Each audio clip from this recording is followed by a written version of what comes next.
And our guest today is Dr. James D.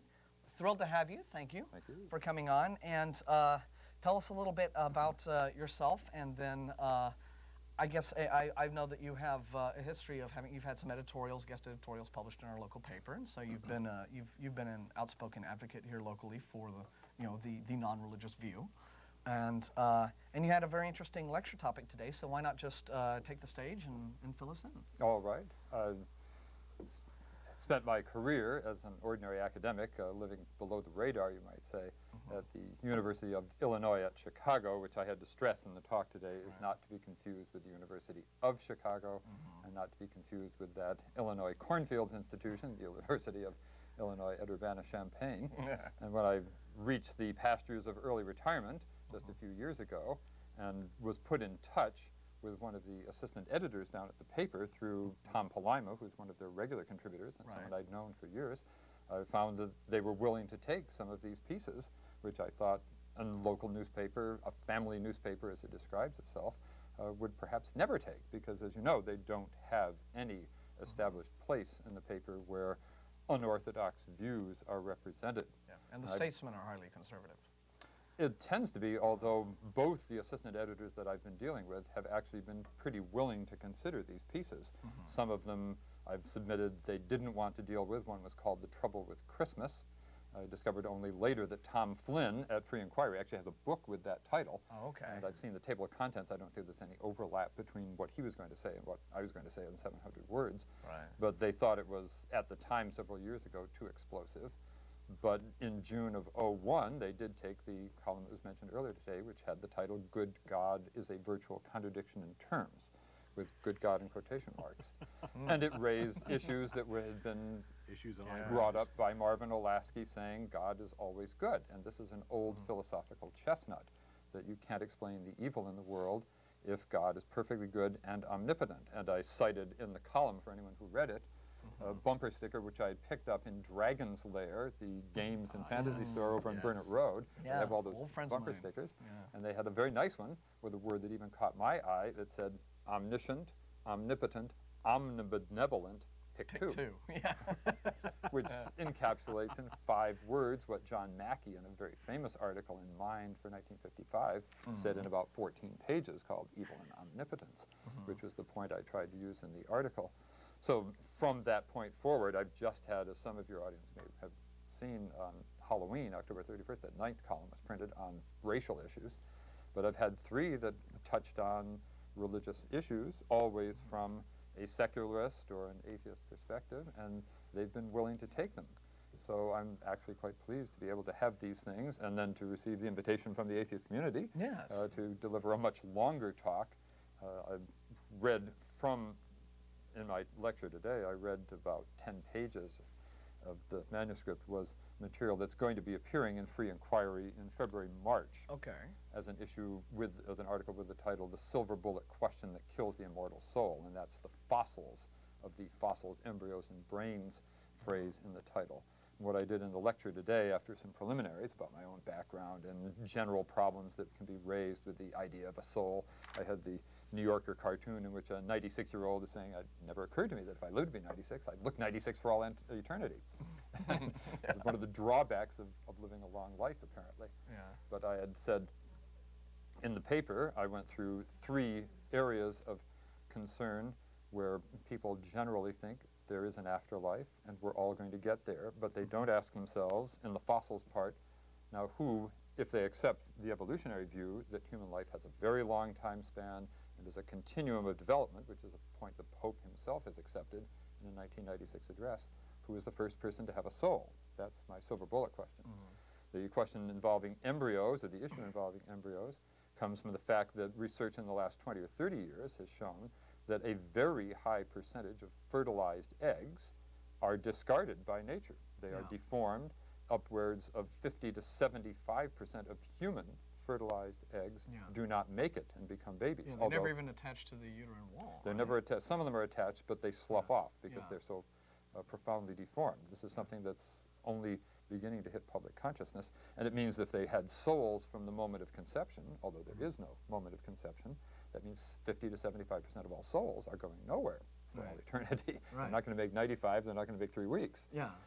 And then the brains part had to do with research in neurophysiology of consciousness, again in the last 30 or 40 years, where some of the most amazing results have been achieved by people who are not household names like Francis Crick and James Watson, showing that consciousness, which is what we think we are, I am me, I'm in here, I'm seeing the world, I'm the same person every morning when I get up, consciousness turns out to be a construct of the 100 billion neurons in your brain with all their complex interconnections, and consciousness is just what's thrown up on the screen. I waved one of the books at the group called The User Illusion and told them if you read one popular science book a year, this is it. It was by a Danish science writer named Tor Nørretranders. It's published by Penguin, translated in '98, but published in Danish in '91. And he'd been right near the cutting edge of research in America and England and Germany. He cites all the technical journal articles on consciousness research that were available to him. He interviewed Francis Crick, he interviewed Benjamin Libet, he interviewed all the leading figures in the field, and came up with the material they've published in the arcane technical journals and has tried to make it available to the people at large and the reading public, discovering that consciousness really is what he calls the user illusion. The user illusion in a computer is the impression you get from the screen that there's something underneath there that you can address and talk to and that's responding to you, when in fact it's just electrons zipping around in pathways. And the user illusion of consciousness is the sense we have, that we are something, but in fact that's something, as in the case when they cut the corpus callosum of your brain and you have 2 brains, when you have Jim Brady, Reagan's presidential aide, who was shot and is now profoundly disturbed and mentally handicapped, you might say, because of what happened to his brain. His personality is different, his essence is different. This has very devastating implications, as far as I was concerned, for the notion that there is a single soul in each one of us that is our consciousness, even if it started the size of a tenth of a millimeter and grew as we grew. So that there are 3 areas in which the old, comfortable, easy conceptions of the soul don't work and don't mesh with science. In what I call phylogeny, the history of the species, who was the first; in ontogeny, the development of individuals, where did you get your soul in the timeline from fertilization to birth, if you got it at all. And then there is this question of consciousness. Are you really there? Or will you, as the old Roman poet Lucretius would have said 2,000 years ago, when you die, your atoms and molecules will simply rearrange themselves. You will cease to exist. It's interesting that modern biologists, I think, basically take that same position. Yeah. So that was the essence of the talk, minus all the jokes. And if anyone wants to discuss the issues, I'm certainly willing. We had some good talk afterwards, and I'm hoping there'll be more follow-up. Yeah. One thing I found puzzling about the whole notion of the soul is that you can never get a clear answer on exactly where it is in you, and well, and when you get right down to it, and you listen to believers try to noodle it out and explain it to you, that this is all part of just the wish fulfillment aspect of religion, which is that one big concern that I think the number one concern that any sort of self-aware organism has is its own mortality. I mean, even dumb animals have a survival instinct, but I think that human beings, especially because we're intelligent, we're conscious of our own mortality. We're aware that we're gonna, die at some point eventually, and that weighs on a lot of people. And so religion has come and very conveniently addressed that big concern, saying, okay, well, when you die, you really don't. And because that is such a big relief and weight off of people's shoulders to hear that, they don't. I think they don't really find it necessary at that point to sort of pin down all of the specific technical or scientific or biological aspects of the soul, because it's not necessary, because what the soul was, the concept of the soul was created for, to assuage that fear, has been addressed. And so beyond that, there's really no further exploration of the concept. And believers really kind of get annoyed when you ask them these kinds of questions, like, where, at what point during your embryonic development is this injected into you? Where does it reside? How does it know to go where it goes when you die, supposedly? They seem to think that, well, you're missing the point by asking all of these sciencey questions. Yeah, and in a sense, they might have a point, because to ask those kinds of questions probably is missing the point, because really, all that the concept of the soul is about, I think, is to address this number one fear that human beings have, which is, I don't really want to die. I want to know that I'm going to go to a wonderful place, or that my life will continue when I, leave this body. So, That seems to me to be really what souls are there about. Right. Well, people want to survive death. I gave some examples in the paper about the power of the urge to go on living and the desire people have that their loved ones, as they're politely called, would continue to exist. And I mentioned the industry of John Edward and other people who claim to be able to communicate with the dead, although they never get them to say anything very interesting. Never get in touch with really important people, and they are unable to explain. But you have the printout, I have a printout of this Barna Group survey that was just issued, indicating that 81% of the American public seems to believe that they will survive death. So it's very clear that this is a desire people have that's very widespread, and that science has made very little inroads. I was actually encouraged, and I said so in the talk, that 10% apparently of the people they polled, and it's supposed to be a fairly representative cross-section, say they do not believe in an afterlife at all. And I have no idea what percentage of people across human history down through antiquity and so on have disbelieved in an afterlife, but it has very old roots. And people have believed this in one form or another without being able to spell out exactly what it is people are going to do in their afterlife. I've always thought that it would mean at least that library books would be permanently available to me forever. And I would have no problems. If you're Mozart, it means your orchestra is always there available, and their instruments are never out of tune. Like the lutenist who's tuning his instrument for 80 years out of his life. Right. He lives to be 100. So this is the sort of thing where, as you say, the wish fulfillment element enters in, and it has this very long run. But I think now people really have to face the difficulties. Stephen Weinberg has issued very recently a volume of his papers and essays called Facing Up. And when he read from this at the Texas Book Writers Festival 2 years ago, I went. It was on the state capitol grounds, because I was very intrigued by his title, Facing Up. I was wondering what he meant by it. I hadn't seen the book, although they were selling it there. And he began by saying that there were 3 allusions in the title. One was to the simple expression, facing up, we have to face up to our problems. Another was that we have to look upward at the sky, since he's a cosmologist, physicist, astronomer. We can find answers to the large-scale cosmic nature of reality by looking up.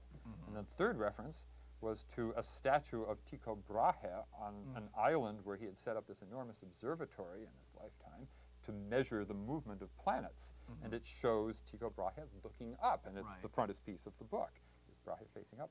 So I asked him, I thought one of the 3 allusions would certainly be a famous line in what turns out to be one of his most favorite authors, Lucretius, the Roman poet, because he has a Latin expression. I won't try quoting it for you, because I never get the word order right in the meter, but it has to do with saying that Epicurus, Lucretius's materialist hero, was the first person, primus in Latin, to teach mortals to lift their eyes up, mortalis tollere contra, to lift their eyes up against the celestial gods and dethrone them.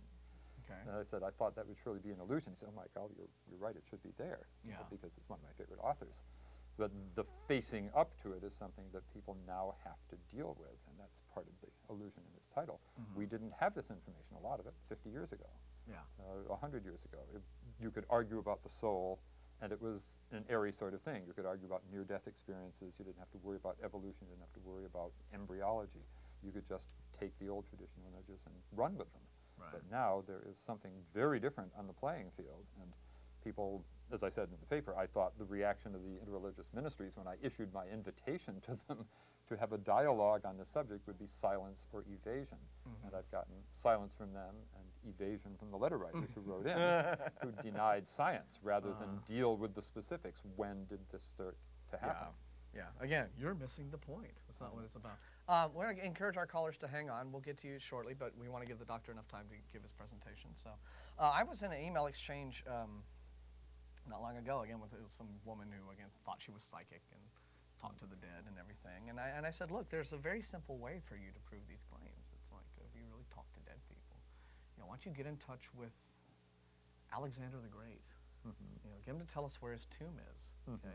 He tells you, we go there, we dig it up, we find it. Your powers are proved. The existence of an afterlife is proved. You get a Nobel Prize and become the most famous person on earth. And she was like, well, it doesn't work that way. And so like, anytime you come up with a workable test for these kinds of claims, for these beliefs, of course, it never works that way. And so again, I think that's really what it is all for. Is again, it's just to assuage what is essentially a very personal, just emotional, atavistic need people have. It's like, oh, I'm going to die someday, and I'm not too happy about that, and so I want that to be addressed. And that's why when all that these talk to the dead purveyors seem to be able to do when they talk to the dead is get the most banal, well, he wants you to be happy and that sort of thing. It's like, oh, well, that's it. I mean, nothing about. I said the same thing in the talk. As you remember, it said have them get in touch with Mozart and finish the Requiem or the C minor Mass. I'd like both of those finished. Yeah. Beethoven, 10th Symphony, or Bach, the Art of Fugue. But they're never able to do this sort of thing. It's very much like the famous episode involving Houdini, who spent a lot of his career exposing psychics and frauds and charlatans. Right. And he ran into this woman in Boston named Marjorie. His stage name was Marjorie. Yeah. And he wrote that up at great length. But she, like the spirit rappers of the 19th century, insisted that she could do these things, make objects move and bells ring and so on, but she had to have total darkness. It doesn't work. It's like contacting the dead. It doesn't work that way Light unless makes it there's, that's right. So if you turned on the lights and spirit saw the would appear. strings dangling, the things right. moving, then that would kind of blow the act. And if you've ever read it, Houdini's account is just hilarious as to Oh. how she would be roped down, of course, with big knots all around her legs and feet, but of course she'd wiggle out anyway. Yeah. And he would catch her hand running across trying to do something, which is an old skill they developed in the 19th century. Yeah. But you would think if people are trying to be serious about this, they would say a scientific process can take place in daylight. Yeah. But of course hers Sure. couldn't. She Yes. had to do it in the dark. And yet people, I think from Scientific American in its 20s incarnation, showed up at these events and offered scientific expertise and objective observation, and they were willing to accept these conditions, which are just hilarious. I mean, how anybody could do this. Yeah. But it's the same problem. We don't want to explore, we don't want to do this or that. We Yeah. want to say, it's fine, they're happy, they're out there, they're, Yeah, walking the we're in dog. our comfort zone, and that's all we need. That's right. And it's just important to be careful also that with things like that. Again, I mean, you can make many of the same kind of arguments with science. I mean, the first person who saw lightning says, "My God, this huge bolt came down from the sky and it burnt this tree." Well, fine then. Here's a steak. Cook it. You can't make it happen. It doesn't work like that. And so, it. So maybe souls are like a force of nature, like lightning, that we can't really control, and Who's to say? but we understand Obviously, at least. I'm not taking that point of view. Well, but You we know me well enough. Yeah, Wagner. but we understand what lightning is, though, and there is a Exactly. difference. I mean, lightning is a tangible physical thing. Exactly. And We can now look at it. We can study it. We have an idea of how it works, and it has actual. You can observe the effects of it, even when it doesn't happen. You could still see that there's large negative charges in the clouds, or Right. positive charges in the ground. And maybe what will happen is they'll meet and stuff like that. Could be. But A letter writer in the current Skeptical Inquirer, I think, came up with just a perfect test for anyone who thinks that they're in contact with dead people. He says, I have a list of 10 questions in an envelope, and my dead grandfather would know the answers to all 10. So if you can answer all 10 of them correctly, I'll believe your claim. Getting most of them is not good enough, because my grandfather would know the answers to all, and either you are in touch with him or you aren't. Okay, I mean, there's no middle ground. Getting 4 or 5 right doesn't count by guesswork. And so it seems to me that it's very simply you can debunk these claims, but because people have this emotional need that they want fulfilled so badly, this is where folks will just put up a blind spot, where it's just, if I want to believe this and it makes me happy and it's my security blanket, then don't upset that, please. That's really what that's all for. What do you think about the origins? And we're going to get to callers here in just a couple minutes. The origins of belief in the afterlife, like historically, and where do we see the first traces of it? I read an interesting book by L. Sprague de Camp, where he suggested that the first believers in an afterlife probably were primitive humans, hominids, having dreams about other people whom they knew to be dead. And which happens. I mean, if you've lost a loved one, shortly after the death, you dream about them frequently, and you talk to them for, it's just they enter your dreams, and this happens for a little while after their death, and so you can imagine how an unsophisticated person would make this connection. Oh, they've come back to, they must be somewhere. Right. Yeah, I mentioned that briefly in the paper, because there was a conference that the CFI, the Center for Inquiry, held in Atlanta in November 2001, and they've just published in March a book based loosely on the conference proceedings. They had a session that was entitled "Do Souls Exist?" And they had two speakers, both against the subject, a philosopher, William K. Spear, and a retired physicist named Jerome Elbert, who has also published a book called "Are Souls Real?" that Prometheus Books published.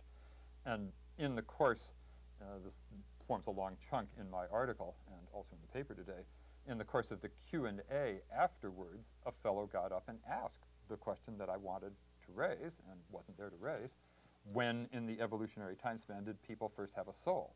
Well, there was discussion and it went off in another direction, and finally a woman got up and answered your question, saying that you have the concept of the soul in hominids or in humans with Neanderthals, as they say in German, because some of the grave goods that are found in burials of Neanderthals, this would be 30, 40, 50,000 years ago, seem to imply possession of those objects or their spirit equivalents, as in Egyptian pharaoh burials. And that would imply a belief in the afterlife. And she said, so there's your answer. And the audience laughed, although it wasn't an answer to the question, the original question had posed at all. He said, where on the timeline would it actually happen? Not when did people think it would happen. Right. When did the belief So, start? and I'm not an anthropologist, I can't comment on whether or not there are really good inferences to be made from fossil evidence, burial goods evidence, other kinds of evidence. Right, because I've read some people who have postulated that, you know, what some folks seem to think are grave goods in Neanderthal burial sites aren't really that. It's probably just crap lying around. Because, you know, you wouldn't, if you were a primitive hunter-gatherer, you know, there's stuff that just kind of happened to get buried. You know, you're not going to leave a perfectly good knife behind that you can hunt with when you're well, but you do have ceremonial burials later on, of course, all over the world. I mean, eventually this did as civilization grew, but in pre-civilization times, when again we're just hunter-gatherer clans trying to catch your dinner, they probably would not have, given what few resources they had, would have been so precious they would not have. And part of the problem, of course, in all of this stuff is that we're talking about physical objects that have survived in the ground that are not accompanied by any written text. Because, of course, writing would give you a clue if you could translate the writing, if it's Sumerian, if it's Egyptian, if it's Babylonian, Akkadian, whatever the language is. If you can crack the code of that language, you can probably find out what they think. But, of course, that's one of the chief problems of early prehistory, is that there isn't any writing until you get to the ancient Near East. Yes, it's all speculative, really. Texas has Denise Schmant-Besserat, who's one of the great experts on the origins of writing in sort of palace record-keeping, clay seals and so on. But none of this takes you past 5,000 or 6,000 years ago, and we're talking Neanderthals 30, 40, 50,000 years ago. So people didn't have any way of recording their beliefs in a permanent form. We know from people like Julius Caesar that the Celts, the Druids, in Gaul, memorized vast quantities of information about their belief system, their religious system, the reincarnation beliefs, and so on. But none of this ever got written down at any point in their history. So when the Celts absorbed into other European populations, all that information disappeared. So when people first started believing, you know, Uncle Joe is still alive, is somewhere out there, is very hard to pinpoint. But the simple fact is, on almost any assumption, you can take back the 5,000 years to the beginning of writing, and we know why they gave all these things to dead pharaohs. They were in an afterlife. Their soul was there, existing for all eternity. And then you raise the question I raised today, is that Iceman that was found in 1991, the corpse in the ice, 10,000-foot altitude along the Italian-Austrian border, did he have a soul too? Because when you look at the drawings of his clothing and so on, it's not at all clear if he was literate. They probably didn't have any writing. That's an illiterate society. And it's probable that he was involved in some kind of atrocities, wars and battles. He had wounds and everything else. So he doesn't look like someone you'd want as an ancestor. And so the concept is a very difficult one to spread across the planet. Because you can't be serious that souls only came along 5,000 years ago. On the other hand, you also can't be serious that they came along 60,000 years ago. And that was one of my principal points, that there's no point morally on the timeline where you can put this. Well, I think that you'll find, you know, people who probably take belief in the soul most seriously, of course, are the same kinds of people who do not accept that evolutionary timeline for humanity. They think in terms of Adam and Eve, and God, you know, breathed life into the person, and that's I don't really think so. Well, I would expect that. Most again, Protestant and now the Pope, I quoted at length in this papal address. This is the famous address, October 22nd, 1996, and I called Ed Shirley, down at St. Edward's University, who's professor of theology, to ask if I would be able to find anywhere in Catholic scholarship on the soul and evolution, since they do claim to accept evolution, any more precise indication beyond what the Pope says, that there is an ontological leap when the soul is created and infused at the appropriate moment in primate development. And he said, no, you won't find any more precise statement. So it's not a question of them not dealing with it. You know. When the questioner in the audience at that conference asked the question, Elbert on the podium said, a religionist would probably say Adam, but of course most serious religions, Protestant and Catholic, don't say this any longer. They're willing to say, no, we do accept old earth evolution, but they haven't been pressed to say, now when do you think a man had a soul and his father didn't for the first time? Yeah. Because that's the silver bullet question. Interesting. Wow, that's fun. Well, who knows? Maybe some of our callers can fill us in on that. But yeah, that's intriguing. You know, when did it? Again, I suppose it's one of those areas where they willfully put up that blind spot because again, the belief in the soul, satisfies the emotional need, to assuage the fear of death, and maybe it's just a thing that a lot of them might just not want to think about it too much. If I could throw in one quick example from my own background in classics, we all say we understand that we are going to die. It's self-knowledge, and we don't know if animals have it, but we certainly do. Maybe elephants do at the end. But there's an old Greek myth that Prometheus conferred a great benefit upon mankind. He gave us fire, and he gave us lots of other things in the famous pseudo-Aeschylean tragedy. But there's also a legend that one of the benefits he conferred upon mankind was to make them not know the day on which they would die, which was something in the older generation they were born knowing. So it'd be a very awful thing to know when you think about it. So it was, Prometheus is always portrayed as the liberator of mankind, the freer of mankind as a mythical figure. And liberation from knowing, you still have to worry about it and think about it and obsess about it and try to avoid it, but not knowing when you're going to die is a very great boon, and we don't know. Yeah. We may be programmed for lots of things, maybe programmed to die as a biological entity, but we don't know when the little subroutines will kick in that will send us down to nothingness. And so that's why you live the best life you can while you're here.